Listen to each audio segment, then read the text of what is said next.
Praise God. Praise God. God is good all the time. And all the time, God is good. Praise God. Praise God. Isang mapagpalang araw po sa bawat isa. Sa pagkakataong ito, tayo po ay dudulog, lalapit sa ating Diyos na buhay ng may pananampalataya na kung saan may dalawa o tatlo na nagkatipon sa kanyang ngalan. Naroon siya sa kanilang kalagitnaan. Sa araw na ito, tayo po ay dudulog sa Panginoon sa ngalan ng bayan ng Santo Tomas sa probinsya ng Davao del Norte. Ating hihilingin na maitatag ang altar ng ating manunubos sa bayan ng Santo Tomas. Maimbudag sa atong mga kaigsuunan diha sa Visayas ug sa Mindanao. Bisan pa katong mga kaigsuunan nga anaa sa Luzon ug sa laing nasod. Dalaygon ang Ginoo sa walay katapusan. Ang ating pong pagsambahay mula sa Aklat ng Mga Awit, 29 na kabanata, ang talata po ay 27. Gagawin ko siyang panganay at hari, pinakamataas sa lahat ng hari. Gagawin ko siyang panganay at hari. Gagawin ko siyang panganay at hari. Gagawin ko siyang panganay at hari. Pinakamataas sa lahat ng hari. Gagawin ko siyang panganay at hari. Gagawin ko siyang panganay at hari. Gagawin ko siyang panganay at hari. Pinakamataas sa lahat ng hari.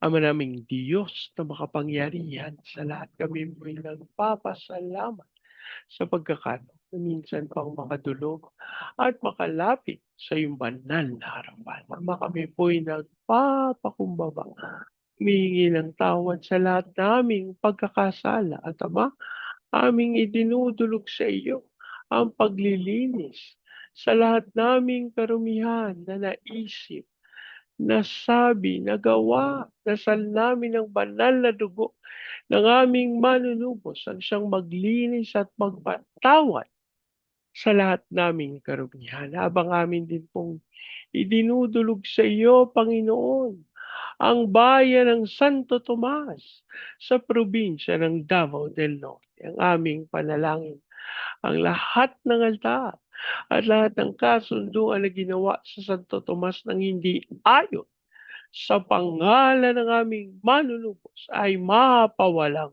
bisa sa pangalan ni Jesus at sa pangunguna ng iyong Santong Espiritu. Ang aming panalangin ay maitatag ang altar ng aming manunubos sa bayan ng Santo Tomas. Maraming salamat po ang aming pag-asa. Tinugon, tinanggap namin ang aming panalangin sa pangalan ng aming Panginoong Yesus. Amen. Amen. Amen. Amen. Amen. Amen. Amen. Praise God. Praise God. Ang atin pong pagbubulay ay mula sa aklat ng Exodo sa 5 kabanata. Ang talata po ay 8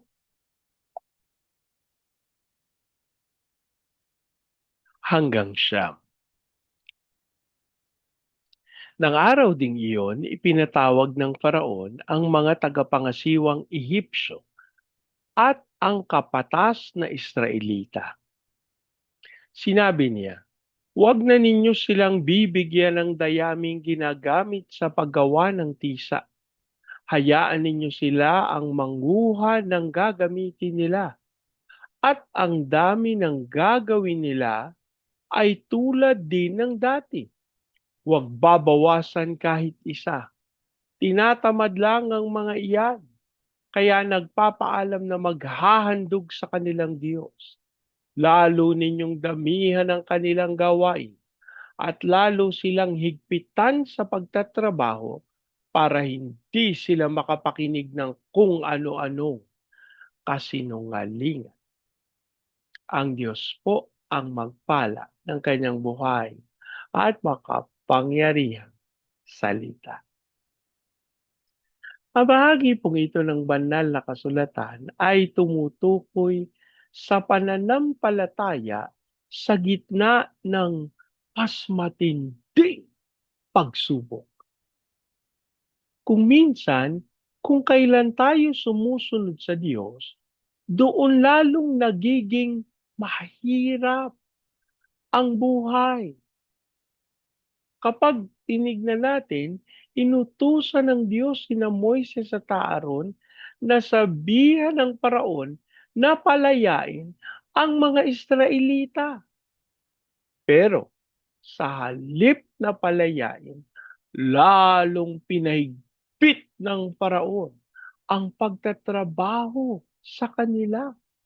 Tinanggalan sila ng dayami ngunit hindi binawasan ang kota ng tisa. Alam niyo po, kapag iisipin natin ito,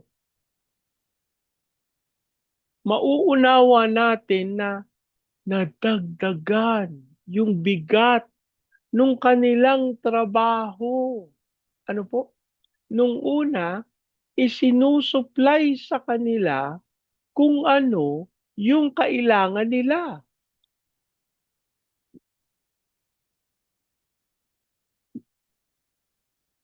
Pero dahil nainis ang paraon sa kanila, hindi sila susuplayan ng raw materials, pero pareho pa rin yung dami na kailangan nilang gawin. Dagdag pahirap. Ano po? Ang ginawa ng paraon para sa kanila. Ginamit ng paraon ang pabigat na trabaho upang pahinain ang loob ng mga tao. Kasi syempre po, sinabihan sila na walang ibabawas, pero hindi kayo susuplayan ng mga materyales. Sinabihan silang tinatamad lang. Kaya nais nilang sumamba sa kanilang Diyos. Alam niyo po, ito yung makikita natin na paraan ng kaaway upang tayo ay patigilin. Ano po? Sa ginagawa nating paglilingkod sa Panginoon. Kaya napakahalaga na sa bawat araw, alam niyo po, sinusuot natin yung full armor of God, yung kumpletong baluti ng ating Panginoon. Ano yung sinusuot sa ulo? Helmet of salvation, breastplate of righteousness, belt of truth, shoes of the gospel of peace of our Lord Jesus Christ. Hahawakan yung shield of faith at sword of the Spirit. Walang iba kundi ang salita ng Diyos.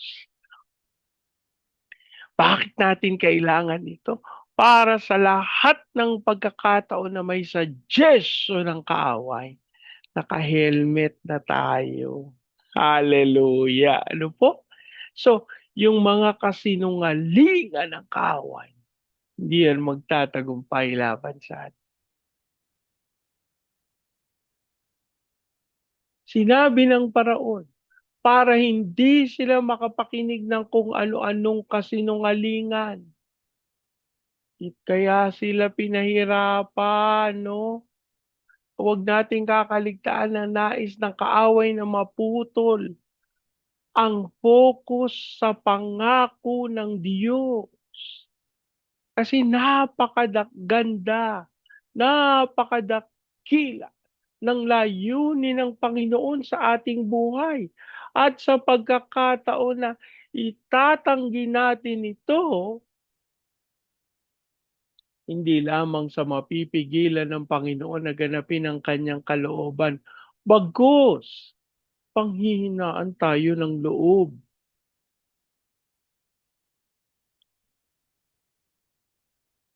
Iisipin nyo, kung ang lahat ng inutusan ng Panginoon, panghihinaan ng loob, hindi maisa sa katuparan yung kalooban ng Diyos. Yung mga tisa, yung mga dayami sumisimbolo sa mga pasanin ng sanlibutan, tungkulin, utang, takot, pagod.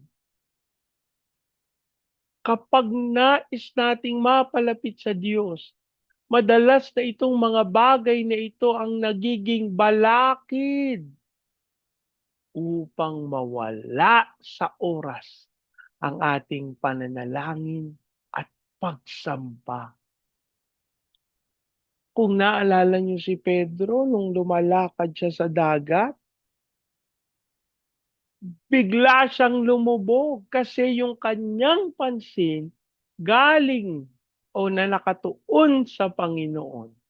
Napunta dun sa malakas na alon, sa bagyo, nagsimula siyang matakot, mangamba, at unti-unti siyang lumulubog.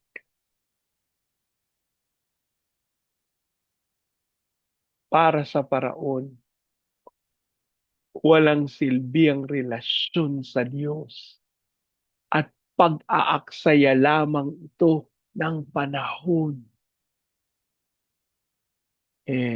Alam naman natin, ang kaaway, hindi niya nais na tayo'y mapalapit sa ating Diyos na buhay. Alam niyo, ito yung sinasabi nilang dahilan kung bakit merong isang lingkod ng Panginoon na kung mag-ayuno at manatili sa presensya ng Diyos 21 araw. Nakaupo lang po, kapikit, mukhang nagme-meditate, pero hindi siya kumakain, hindi siya umiinom. Nakaganon lang siya, hindi siya gumagalaw for 21 days. Yun pala, sumasama siya sa Panginoon, sinasama siya ng Panginoon, ginagawa niya ang kalooban. Alam niyo, yung mga ganitong lingkod ng Diyos, alam niyo po, sila yung hindi nagpapabaya sa pagsamba. Ano po? Hindi katamaran para sa kanila ito. Kung hindi ito yung nagdudulot, ito yung kagalakan sa kanilang puso na masamba at maihatid ang pinakamataas na papuri at pasasalamat sa ating Diyos. Huwag nating hayaan na diktahan ng mundo o ipauna sa atin yung mga trabaho o yung paghahanap ng kayamanan bago ang ating espiritual na buhay. Alam niyo, ito po yung kadahilanan kung bakit ang mga tao ay patuloy na napaaalipin sa kasinungalingan ng kaaway, sa kadahilanang hindi sila nabubuhay sa katotohanan ng Panginoon. Ano po? Paano ngayon tayo tutugon dito? Lalong humirap yung ating sitwasyon. Una, huwag tayong magpadala. Huwag tayong magbigay agad ng reaksyon. Huwag tayong magmadali. Ano po? Yung mga Israelita, nung nalaman nila yung bigat ng trabaho, nagreklamo agad kina Moises. Tandaan natin na ang pansamantalang hirap ay hindi nangangahulugang iniwan na tayo ng Diyos. Manangan tayo sa pangako ng ating Panginoon. Ang utos ng paraon ay pansamantala lamang. Ngunit ang plano ng Diyos na pagpapalaya ay pangwalang hanggan. Ito po yung katotohanan, no? So, sa pagkakataon na tila hindi matutupad yung kalooban ng Diyos, yung sinasabi ng Diyos, aba, huwag tayong panghinaan ng loob. Alam niyo po yung pananalangin natin para sa fulfillment ng purposes ng Panginoon sa ating bansa, parang hindi pa natin nakikita.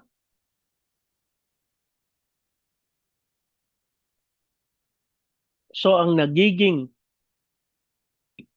kaisipan, hindi naman pala tutuparin ng Panginoon yung kanyang pangako. Ano po? So ititigil na natin. Ako, hindi yan pwede. Sapagkat, alam nyo, yung tisa at dayami may katapusan. Pero ang pangako ng Diyos na tayo'y ihahatid sa promised land ay may katiyakan. Kaya hindi tayo dapat tumigil sa ating pagsunod. Alam nyo, yung mga mas matitinding pagsubok, madalas na palatandaan na malapit na ang malaking pagpapalaya ng Diyos sa ating mga buhay. Ibig sabihin, kikilos na ang Panginoon. Kung lalong humihigpit ang kapit ng mundo, lalo kang kumapit sa Panginoon.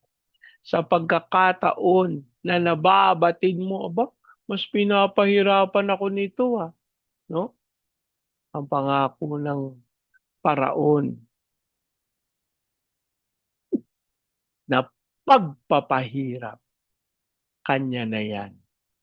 Kasi ang Diyos ang may huling salita ng ating kalayaan. Na lang, Ama naming Diyos na makapangyarihan sa lahat. Kami po'y nagpapasalamat sapagkat kayo po ang tunay na may kaloob ng kalayaan sa inyong mga lingkod. Kami po ay humihingi ng tawad sa mga pagkakataon na nabaliwala yung aming kaisipan. Lord, ang naisip namin yung mga kabigatan, yung mga pagsubok, yung mga pahirap sa mundong sa oras na ito. Aming inihingi ng tawad sa iyo, maging yung mga stress na aming nararanasan sa aming mga kabiyak, sa aming kapamilya. Lord, maging sa iglesia, dasal namin ang paglilinis ng banal na dugo. At wag nang maulit ang mga ito, kundi bagkus magkaroon kami ng kalayaan at ng kaisipan na sumunod at lumakad sa iyong dakilang kalooban. Sa iyo din po namin ipinagkakatiwala, Panginoon, yung aming pagganap sa iyong pagnanais na magkaroon ng pagkakaisa sa iyong katawan sa probinsya ng Davao del Norte, sa Santo Tomas. Lord, ang aming panalangin, ikaw po ang magkaloob ng unawaan, kapakumbabaan. Lord, ikaw ang magkaloob sa kanila ng pagnanais na magkaisa upang maitatag ang altar ng aming Panginoong Hesukristo sa bayan ng Santo Tomas. And we declare the fire of revival to consume the whole of Santo Tomas. Saan namin, Panginoon, na dumaloy ang mga ito sa Baguio City, Cagayan de Oro, Legazpi, Lipa, Manila, Pampanga, Pateros. Ilusan mo ng may kapangyarihan ang mga bayang ito. Dumaloy sa kanilang iyong pag-unlad at ito'y dumaloy maranasan sa buong Luzon, Visayas at Mindanao. Hiling din po namin, Panginoon, na tunay na mapangyari ang iyong naisin sa aming mga tagapangun, President Marcos, Vice President Duterte, sa Senado, Kongreso, Judiciary, Military, Police, Local Government. We declare the fear of the Lord na siyang tunay na mapangyayari sa aming bayan. At ang gawa kasinungalingan ng kaaway ay malalantad upang tunay, Lord, ikaw bilang husga ang magtagumpay. As we also pray sa mga misyonero namin at sa mga OFW sa iba't ibang panig ng daigdig. Ikaw po ang sumama sa kanila katulad ng iyong pagkilala sa mga overseas Filipino witnesses. Hayaan mo maipatid nila ang pagsaksi sa mga bansa na iyong itinalaga. Lord, we also pray sa mga training agencies katulad po ng Main Lifeline, Asian Center for Missions, Elijah House Philippines, Church Renewal, Asia Pacific International Institute Studies. Lord, ikaw pong magkaloob ng lahat ng pagsama at pangunguna sa mga ministeryong ito para magtagumpay sila para sa iyong kalwalan. As we also pray sa mga bansa ng Vietnam, Cambodia, Myanmar, Laos, Thailand, Malaysia, Singapore, Indonesia, Brunei. Ilusan mo po ng may kapangyarihan yung mga itinakda mong lingkod upang masimula ng pagtalo ng iyong kapangyarihan. As we also pray sa Hong Kong, Macau, Taiwan, Lord, mapangyari ang iyong pangako sa mga bayan. Ito gayon din po sa China, Japan, South Korea, North Korea, Brazil, at Russia. Lord, dinangkin namin your fire of revival will flow to the rest of the earth. Hiling din po namin ang pagkakaloob mo ng kapayapaan sa bansang Israel. Maraming salamat po. Inangkin namin tinugon nyo at tinanggap namin ang aming panalang sa pangalan ng aming Panginoong Yesus. Amen. Amen. Amen. Amen. Amen. Amen. Amen. Praise God. Praise God. Sa pagkakataong ito, yan yung pong salitain ko ang basbas ng Panginoon sa inyo at sa inyong sambahayan. I declare the everlasting love of the Father, the unending blessings of the Son, and the sweet, sweet, sweet fellowship of the Holy Spirit now and forever. I declare this new house and lot with parking, with a new vehicle, and with a flourishing business. In Jesus' name.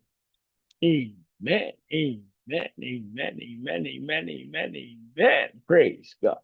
Praise God. Hanggang sa susunod po, sama-sama nating ideklara, Pilipinas, God bless you big time. And so we declare to God be all the glory in Jesus' name. Amen. Amen. Amen. Amen. Amen. Amen. Amen. Praise God. Praise God.